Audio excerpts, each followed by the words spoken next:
¿Qué tal? Soy el profe Mike. Continuamos abordando el libro de español tercer grado, volumen 1, de la modalidad de telesecundaria. En el bloque 1, los asientos no se acuerdan. La secuencia 1, leer una novela completa. Comentarles que este es el tercer video de esta secuencia. Si no han visto el video número 1 y el video número 2, les voy a dejar una tarjeta en la parte superior para que los revisen, porque este video es la continuidad de aquellos. En el primer video ya hicimos el encuadre de esta secuencia con nuestro plan y programas de estudio 2017. Estamos hablando de los elementos que componen una novela. Ya hemos analizado los personajes, los tipos de narrador y ahora vamos a profundizar un poco en la trama. Pues bien, ¿qué es la trama? Para saber lo que es la trama, vamos a tratar de distinguir entre dos conceptos que pareciera que son sinónimos, sin embargo no lo son. Vamos a empezar por el más sencillo, que es el argumento. El argumento podríamos definirlo como un resumen o una sinopsis de un libro o de una novela completamente. Cuando alguien te pregunta de qué se trata el libro y tú le empiezas a narrar de manera resumida todo lo que acontece en esa narración, a eso le podríamos llamar el argumento.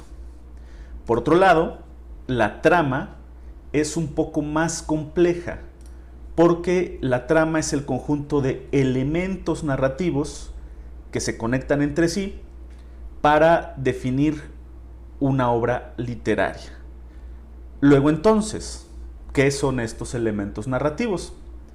Pues los elementos narrativos son los personajes, pero más que el propio personaje en sí, las acciones que realiza ese personaje, así como sus motivaciones psicológicas, contextuales, actitudinales, que lo llevan a ejecutar tal o cual acción.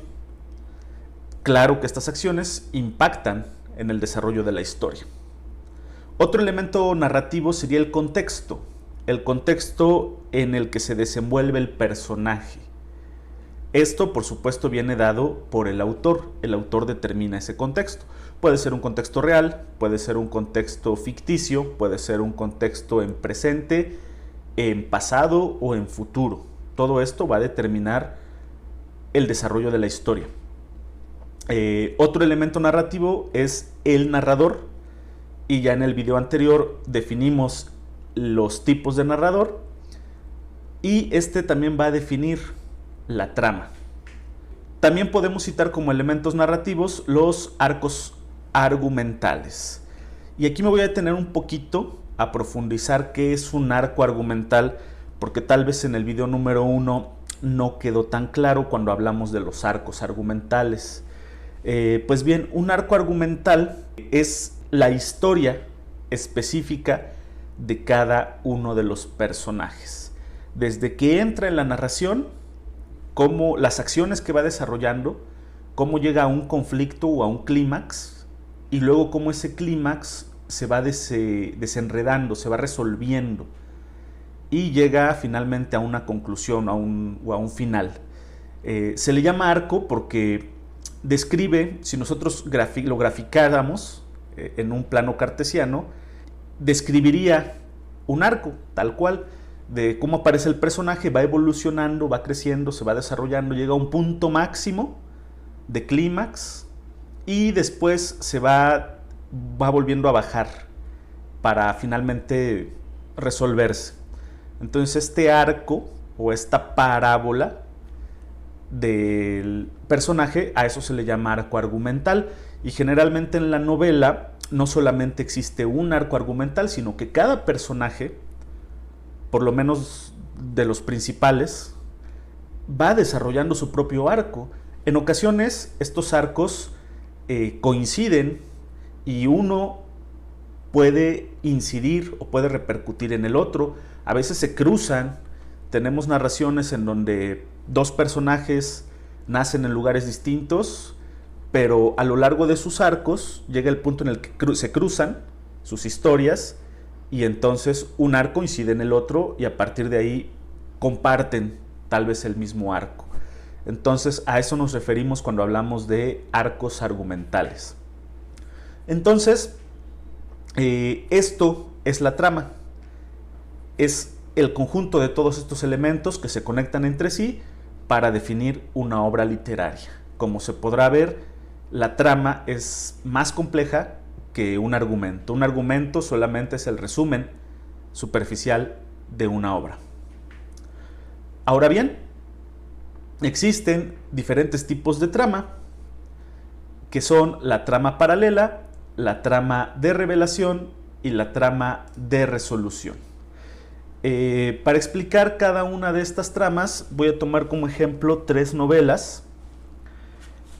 Y en la primera clasificación, en la trama paralela, es cuando 2 historias o más, con un nexo en común, con algo que se comparte entre los personajes, se van desarrollando y se van resolviendo a lo largo de la historia.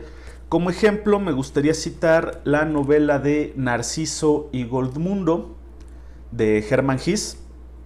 En esta novela, desde el título, conocemos a los 2 protagonistas. Uno de ellos es Narciso, otro es Goldmundo, y a pesar de que vienen de diferentes mundos, de diferentes contextos, su nexo en común es que los 2 se conocen en un monasterio. Y a partir de ahí sus vidas se cruzan por un momento, sin embargo, luego se vuelven a separar y se van desarrollando 2 arcos argumentales o 2 historias paralelas. Este sería un ejemplo de una trama paralela. Una trama de revelación es cuando la historia principal se resuelve o se interrumpe o se corta a raíz de un acontecimiento ajeno a los personajes. Es decir, no se resuelve por lo que hayan hecho los protagonistas o lo que hayan dejado de hacer, sino por un acontecimiento que escapa a sus posibilidades, al menos dentro del contexto de la historia.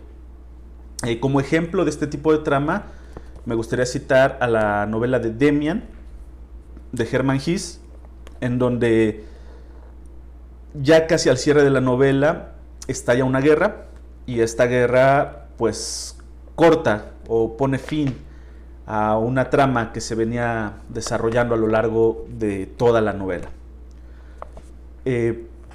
Finalmente, en la trama de resolución, pues es la trama más clásica, más común, más recurrente, que es un solo protagonista, un solo arco argumental principal en el que se desarrolla el personaje, llega a un clímax y se resuelve, ya sea de manera favorable generalmente o en ocasiones desafortunada. Un ejemplo muy clásico pues es el Alquimista de Paulo Coelho, en donde el personaje principal pasa una serie de acontecimientos, un clímax, y al final de la novela todo se soluciona favorablemente para el protagonista. También debemos hablar acerca de lo que es la subtrama, que también en ocasiones se le ha llamado trama secundaria. Esta trama secundaria es muy parecida a lo que dijimos hace un momento de la trama paralela de Narciso y Goldmundo. Aquí, para ejemplificar lo que es la subtrama, me gustaría citar a la famosa novela de Gabriel García Márquez, de 100 años de soledad, en donde vemos que la trama principal de esta novela es todo lo que le acontece a la familia Buendía, que vive en Macondo, a lo largo de 100 años. Esa vendría siendo la trama principal. Pero existen varias subtramas o tramas secundarias, que es lo que vive cada uno de los miembros de esta familia en estos 100 años. En estos 100 años empezamos con José Arcadio Buendía, después nos vamos con José Arcadio hijo, después con Aureliano Buendía, Aureliano Buendía hijo, etc.